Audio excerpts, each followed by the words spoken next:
বাংলাদেশের রাজনীতিতে জামায়াত দীর্ঘদিন ধরে একটি গুরুত্বপূর্ণ ইসলামপন্থী রাজনৈতিক শক্তি হিসেবে ভূমিকা রেখে আসছে। জনগণের দাবি ও প্রত্যাশা সবসময় ছিল ন্যায়ভিত্তিক রাজনীতি, সামাজিক ন্যায়বিচার এবং ইসলামী মূল্যবোধ প্রতিষ্ঠা করা।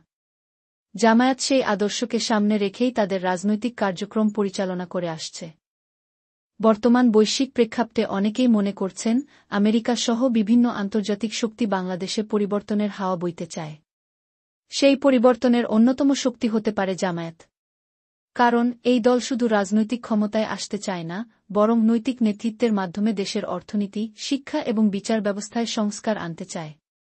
জনগণের দুঃখকষ্ট লাঘব, দুর্নীতি দমন এবং ইসলামী মূল্যবোধের আলোকে একটি কল্যাণ রাষ্ট্র গড়ে তোলাই জামায়াতের প্রধান লক্ষ্য।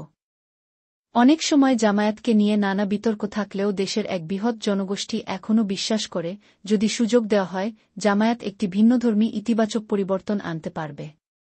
আমেরিকা কিংবা আন্তর্জাতিক সম্প্রদায় যদি সত্যিই জামায়াতকে সমর্থন দেয়, তবে তা বাংলাদেশের ভবিষ্যৎ রাজনীতিতে স্থিতিশীলতা, উন্নয়ন এবং নতুন দিগন্ত উন্মোচন করতে পারে।